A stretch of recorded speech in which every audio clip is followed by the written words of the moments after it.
그래서 오늘 저와 함께 이광수 대표님, 박정호 교수님, 김재경 소장님이 함께 백분 토론을 진행해 볼까 하고요. 첫 번째 제 발제 주제는 경제는 정말 회복할 것인가? 소득이 늘어난다고 하는데 왜 나는 가난해지는가? 하는 질문에 대해서 답변을 드리는 방식의 거시경제 강의를 시작해 볼 수 있도록 하겠습니다. 경제는 정말 회복되는가 하는 질문을 던져봐야 될 것 같아요. 최근에도 뭐 최상목 경제부총리라든가 주요 의사결정자들이 수출이 뚜렷한 회복세다, 뭐 선명한 어떤 청신호다, 뭐 이런 표현까지 등장했죠. 교과서적인 성장 경로에 놓여 있다.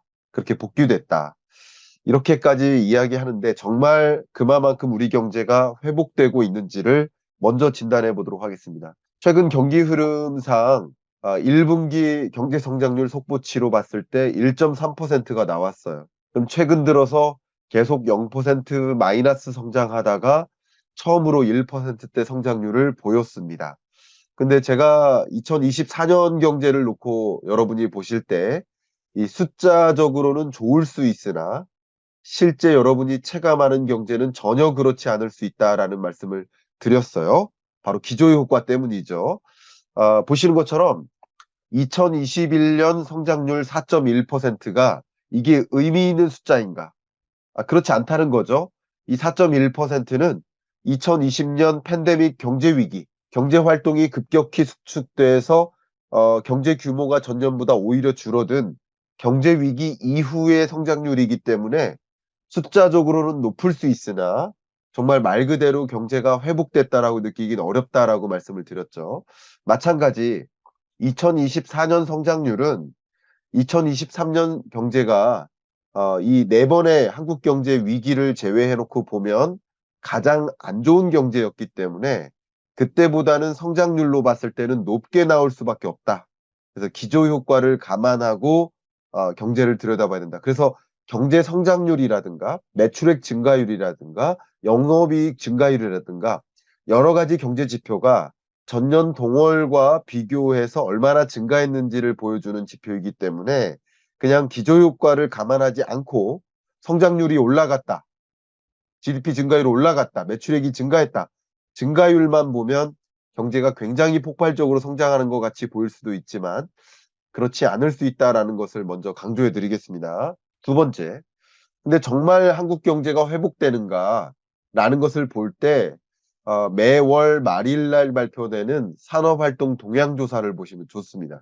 근데 이게 우리 한국 경제의 3대 축이라고 볼 수 있어요.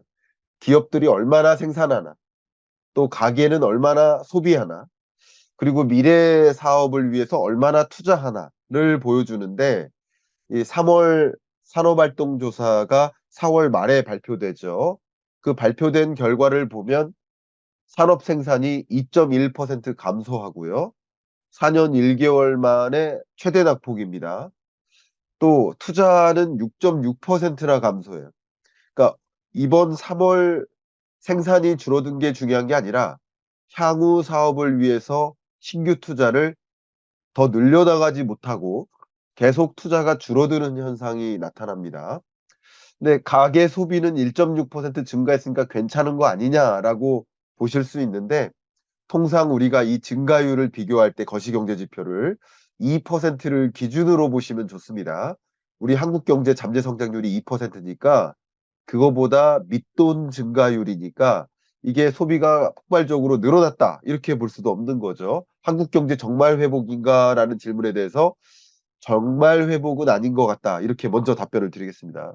그리고 생산 증가율을 보아도 여기 보시면요. 제조업 생산 증가율이 6.1%예요. 근데 제조업 중에서 일부 전자통신 증가율은 32%고 반도체 생산 증가율은 44%입니다. 근데 이 1분기에 전자통신과 반도체를 제외한 나머지 부분을 보면 보시는 것처럼 자동차의 경우 감소했고 전자통신을 제외하면 마이너스, 반도체를 제외하면 마이너스.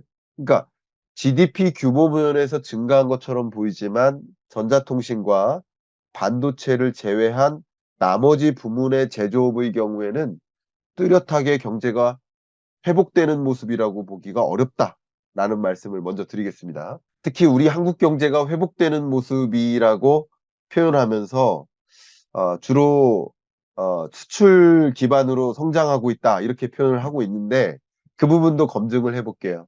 이 보시는 것처럼 수출 증가율이 올해 들어서 18.2%를 기록했어요. 근데 이 18.2%는 전년 동월과 비교한다는 거죠. 근데 23년 1월을 보세요. 1월 수출 증가율이 마이너스 16%였어요. 그러니까 제가 지금 말씀드리는 것은 2023년과 비교한 2024년에 그 어떤 지표도 증가율 면에서 굉장히 높게 나올 수 있다. 그러나 이 수출액을 보시면 547억 달러, 565억 달러 이 정도의 수출액은 사실 평년 한 600억 달러보다도 못한 수준이기 때문에 다시 말하면 2023년 400억 달러와 비교하기 때문에 수출이 18%나 증가하는 것 같지 이게 수출이 급격히 회복되고 있다. 예전과 같은 좋은 수출 경기를 보여준다. 이렇게 볼 수가 없겠습니다. 그래서 GDP 증가율이나 모든 지표가 다 마찬가지 이런 식으로 보시면 좋겠고요. 제가 오늘 좀 강조해서 보여드리고 싶은 지표가 이겁니다. 보시면 수출액이 23년 3월과 비교해서 3.1% 증가한 건 맞아요. 그러나 반도체를 제외한 수출액을 계산해 보면 오히려 3% 감소합니다. 그나마 반도체 중심으로 수출이 회복된 것에 대해 긍정적인 거예요. 왜냐면 23년에는 반도체 수출도 안 좋고 나머지 수출도 안 좋았다가 24년 들어서는 반도체 수출이라도 회복된 건 수출의 회복이라고 표현해 볼 수도 있을 것 같아요. 그런데 반도체만의 회복이 만약에 반도체 경기가 다시 어려워지면 지정학적 불안이라든가 뭐 중국의 경제 보복이라든가 여러 가지 일로 인해서 반도체 경기가 다시 어려워지면 이 수출은 다시 어려워지는 것으로 볼 수 있기 때문에 이런 관점에서 정말 수출 회복인가라는 질문에 대해서 또 아니다. 정말 회복이라고 표현할 수는 없겠다라는 의견까지 드립니다. 자, 이제 실제 기업 실적만 봐도 아마 여러분 명확하실 텐데 삼성전자가 24년 1분기 영업이익이 6.6조 원으로 전년 대비 10배 증가했어요.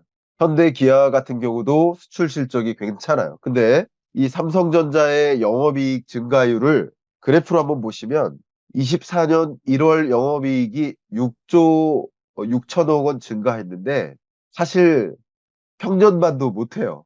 23년과 비교하니까 굉장히 크게 증가한 것 같이 보인다라는 거 먼저 말씀드리고 또 유독 23년 1월 비교 대상인 23년 1월 영업이익이 뭐 정말 IMF 외환위기 이후 가장 낮은 수준의 그런 영업이익이었으니까 그때랑 비교하니까 10배 증가한 것처럼 보이는데 사실 그런 것은 아니다. 네, 매출액 증가율도 마찬가지예요.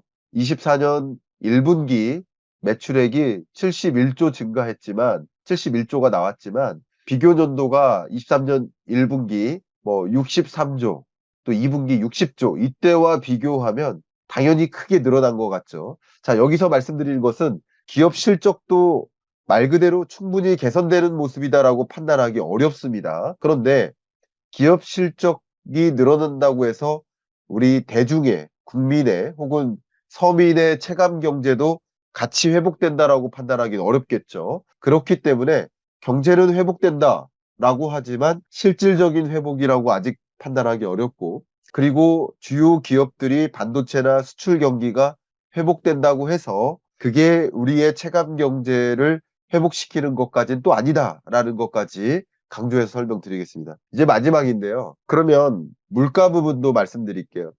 여러분이 체감하시는 물가 상승률은 아마도 뭐 30%, 100%, 50%가 될지 모르겠지만 소비자 물가 상승률은 이미 2.9%로 근원 물가 같은 경우는 우리나라도 2.3%까지 떨어졌습니다. 그러니까 물가 상승률이 2%라는 목표 물가에 거의 가깝게까지 떨어져 준 것.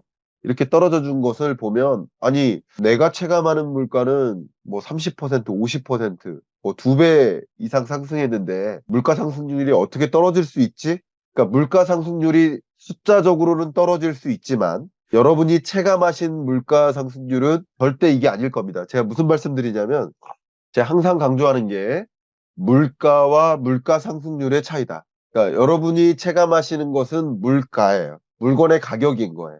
근데 물가 상승률로 보면 22년 당시 가격보다 5% 상승했는데 그 가격에서 또 3% 상승하고 그 가격에서 또 3% 상승하는, 그러니까 결국 우리가 체감하는 가격은 5%에서 3% 또 올라가고 거기서 또 3% 올라간 이 가격을 여러분은 더 체감하실 가능성이 높고요. 다만 물가 상승률은 3%로 떨어진 게 맞다 이렇게 말씀드릴게요.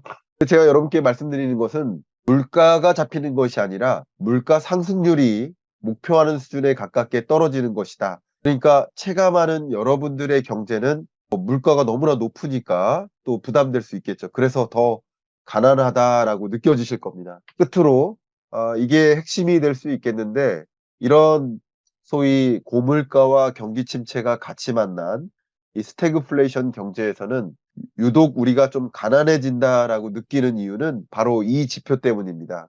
보시면 이 파란색이 여러분 통장에 찍히는 소득이에요. 명목 기준의 처분 가능 소득인데요. 통장에 찍히는 소득은 줄지 않아요. 소득은 늘어요. 그런데 같은 소득을 가지고 살 수 있는 물건의 개수가 줄어들고 있죠. 그게 실질 기준의 소득입니다. 통장에 찍히는 명목 소득은 줄지 않고 늘지만 그 소득이 늘어나는 것보다 물가가 상승하는 속도가 더 빠르기 때문에 명목 소득과 실질 소득 간의 격차가 벌어지는 거죠. 이렇게 계속 벌어지는 거죠. 결국 소득은 늘지만 더 가난해진다라고 느끼는 이유는 바로 이것 때문입니다. 이 그래프가 가장 중요한 핵심인 거고요. 특히 소득 계층별로 봤을 때 이게 마지막 그래프인데요. 저소득층 1분위 소득자와 고소득층 5분위 소득자를 좀 비교해 보면 명목 소득이라 하더라도 고소득층 5분위의 경우에는 소득이 7% 이상 증가합니다. 그러니까 물가 상승률보다 높게 소득이 증가합니다. 그러니까 가난해졌다라고 느끼지 않는 계층이 있어요. 5분위, 4분위도 마찬가지요. 그런데 1분위 저소득층은 명목소득 자체가 줄어들어요. 그리고 2분위, 3분위 중저소득층 같은 경우는 물가 상승률보다도 낮게 소득이 증가합니다. 이것이 바로 소득의 양극화를 보여주고요. 이게 유독 서민들이 더 가난해진다라고 느끼는 배경이 되겠죠. 그래서 이 소득의 양극화는 소비의 양극화로도 이어지는데요. 그 부분 말씀드리면 예를 들어서 백화점 같은 데 가면 명품백 사려고 줄이 길게 늘어서 있어요.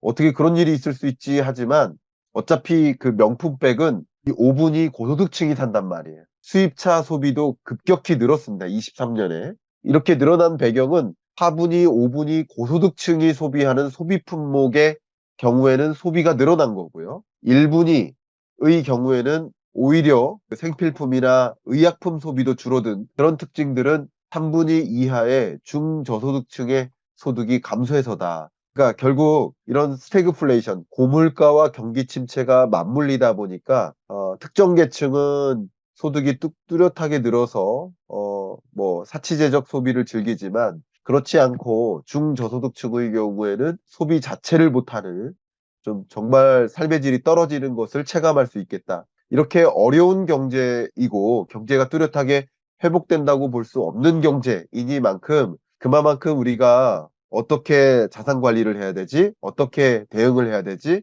어떻게 내 집 마련을 해야 되지? 하는 관점에서의 고민을 더 적극적으로 해야 되는 그런 시점이 아닌가 의견을 드리면서 제 10분 발제를 마무리하겠습니다. 감사합니다. 저부터 먼저 말씀드리면, 김강석 교수님께서 말씀해 주셨던 내용에 부합하는 내용인데요. 근데 거기다 하나를 더 얹으면, 최근 들어서 지금 전개되고 있는 수치적인 어떤 호조세는 본질적인 어떤 경기 상황의 개선이라기보다는, 과거와 대비해서 상승률이 조금 올라가는 형태로 보여질 수밖에 없다라는 해석도 동의하고요. 근데 한 가지 더 전 우울하게 생각하는 부분이 앞으로 경기에 있어서 좋은 긍정적인 시그널 역할을 해줄 수 있는 인더스트리라고 할 수 있는 2차 전지, 반도체, 전기 자동차와 관련된 일련의 공장들이 전부 국내가 아니라 해외에서 지금 대규모로 증설되고 있기 때문에 향후에도 우리가 지금 집중 투자를 해 놨던 부분들이 본격적으로 뭔가 반등 기조가 생겼다 한들 바로 이게 우리나라 내부의 내수 경제 활성화에 직접적으로 기여할 수 있을까라는 의구심이 지금 사실 많이 들고 있어서 이 방송을 들으시는 분들이 앞으로 미래에 어떤 가게를 꾸려나가거나 사업을 추진함에 있어서 고런 측면도 같이 한번 고려 인제 하셔야 되는 게 아닌가, 저는 그런 생각도 듭니다. 네. 말씀 감사합니다. 오늘 이제 부동산 백분 토론이고 도시경제를 진단하는 데 있어서 이렇게 우리 경제가 숫자적으로는 활력이 나타나는 것 같지만 사실상 내호주머니에는 그 회복을 느낄 수 없다 하는 그런 감정들을 거시경제적으로 좀 충분히 설명드리고자 이렇게 가지고 왔고요. 이런 경제임을 우리가 감안하고 이런 경제 속에서 어떤 의사결정을 내려야 될지를 좀 집중적으로 좀 추후에 말씀을 드리고자 합니다. 혹시 이광수 대표님 코멘트나 뭐 질문이 있으실까요? 예, 뭐 교수님 말씀 잘 들었고요.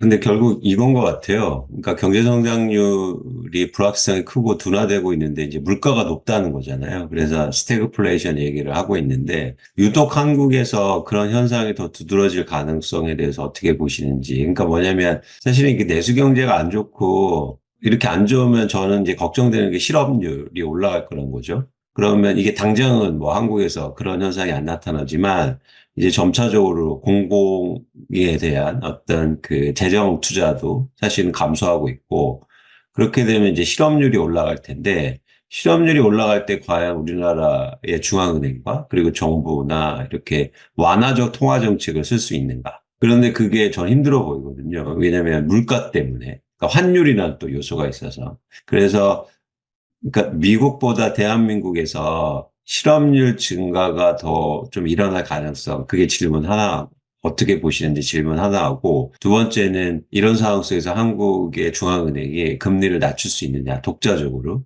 그 가능성에 대해서 어떻게 보시는지 궁금합니다. 말씀 감사하고요. 제가 그 자료를 하나 보여드리고 싶어요. 미국 경제의 경우에는 왜 이렇게 고용이 강한지를 한번 보시면 그러면 아마도 자, 자료를 지금 찾았는데 한번 보여드리겠습니다. 고용 상태가 완전 고용에 가깝게 굉장히 좋게 유지되는 배경이 있는데 그 배경 중에 하나입니다. 한 10가지 배경 중에 하나인데 여기 보시면 미국 고용이 늘어난 게 여기 파란색 보세요. 캐나다와 미국이 같은 현상인데요. 외국에서 이민 온 고용이 엄청나게 늘어납니다. 이 실선을 보세요. 그러니까 이 빨간색 실선은 캐나다고요. 그리고 파란색 실선은 미국인데 캐나다와 미국의 경우에는 외국인 유입이 엄청나게 늘어납니다. 그러니까 부족한 일자리를 외국인 유입이 채워주는 구조예요. 이 보시면 최근에 고용이 늘어난다고 하더라도 미국에서 태어난 미국인 고용이 늘어난 것은 이 점선처럼 미미하게 늘어납니다. 그러니까 이런 구조예요. 그러니까 제가 무슨 말씀을 드리냐면 우리나라의 경우에는 지금 이렇게 뭐 경제가 좀 어렵고 박정호 교수님이 말씀하신 대로 공장이 자꾸 다른 나라로 이전되고 그래서 뭐 수출도 줄고 뭐 그것도 문제가 되겠지만 또 인구 감소라는 구조적인 문제까지 같이 만났기 때문에 근데 미국 같은 나라는 오히려 인구가 늘죠. 왜냐하면 외국인 유입할 만한 능력이 있으니까 정말 많은 외국인들이 미국으로 유입되기를 또 희망해 하고 있고요. 그런 구조기 때문에 노동력 감소라는 문제에 봉착하지 않는데 우리나라는 그런 문제까지 함께 만나니까 우리 경제가 장기적으로 뭐 다시 고성장하거나 그러기는 좀 어려워 보인다라고 먼저 의견을 좀 드리도록 하겠습니다. 혹시 김재경 소장님도 말씀 한번 잠깐 주시면 제 편을 마무리하도록 하겠습니다. 저도 이제 말씀 잘 들었고요. 기본적으로 지금 수치적으로는 좋아 보여도 이거는 결국 기저효과다라는 말씀 공감합니다. 근데 이제 제가 드리고 싶은 내용은 크게 두 가지인데 결국은 지금 현재 가장 큰 문제점은 소득은 늘어나는 것처럼 보여도 실질적으로 느는 건 또 아니었다라는 게 첫 번째. 두 번째, 그리고 이제 인플레이션 같은 경우도 좀 오히려 여긴 거꾸로 낮아지는 것처럼 보이지만 실질적으로 물가 자체는 낮아지는 게 아니다. 그래서 이제 스태그플레이션 얘기도 언뜻 말씀해 주셨는데요. 이제 첫 번째 질문 같은 경우는 사실 요즘 이제 경제 쪽에서 종종 나오는 얘기 중 하나 이제 스태그플레이션인데 그건 저도 잘 몰라서 물어보는 게 그동안에 우리가 보통 상식적으로 우리가 물가가 높아지면 부동산 가격이 올라가고 그리고 우리가 경기가 침체되면 부동산 가격이 빠지고 이렇게 얘기했는데 스태그플레이션 이 두 가지가 섞여 있잖아요. 이때 부동산 시장은 또 그전에는 어떻게 되었었는지가 일단 하나 궁금하고요. 아무래도 이제 부동산에 대한 내용이니까. 두 번째 조금 재밌게 봤었던 사항은 이제 5분위 소득 양극화를 보여주셨어요.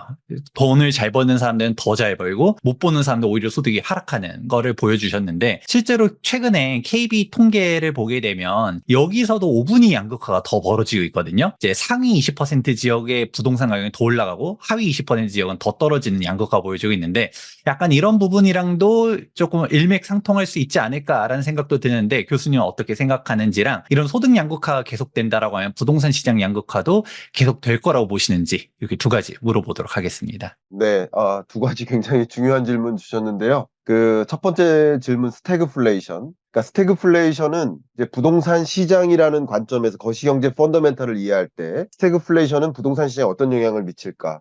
두 가지 이제 상방 압력도 있고 하방 압력도 같이 존재한다라고 말씀을 드릴게요. 그러니까 물론 뭐 건설사들이 뭐 각종 원자재 값 오른다고 시멘트 값 오르고 철근 가격 오르고 해서 분양가를 올려잡고 분양가 올려잡으니까 기존 주택 매매로 좀 이어지고 그럼 기존 주택 가격도 올라가고 어쨌든 이런 이것저것 물가가 다 올라가는 현상은 기본적으로 매매 가격 상승 압력이 되기도 합니다. 근데 동시에 고물가라는 문제가 해결되지 않은 채 경제가 굴러가다 보니까 이 고물가가 해결될 때까지는 고금리를 계속 유지할 수밖에 없어요. 그러니까 결국 고금리를 오랫동안 유지할 수 있게 만드는 고금리의 장기화를 유도할 수밖에 없기 때문에 그것은 또 부동산 시장에 하방 압력을 준다. 그러니까 상방 압력과 하방 압력이 동시에 존재한다라고 보겠고요. 그러니까 공급자적인 측면에서는 가격을 올릴 수밖에 없는데 수요자 측면에서는 그 올라간 그 집을 거래할 수 없게 만드는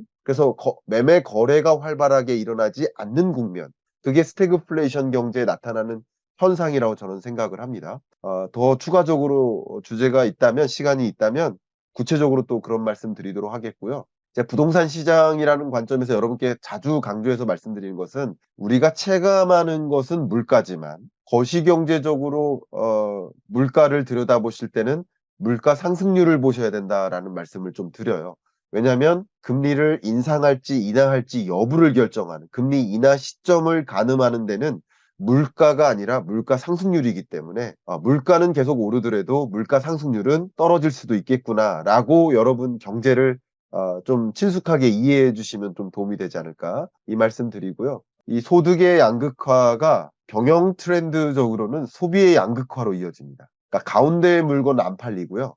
프리미엄 제품만 팔리고 아니면 저가 제품만 팔립니다. 저는 정말 많은 기업들을 만나기 때문에 이거는 제가 자신 있게 이야기할 수 있는데 중가 제품은 다 사라집니다.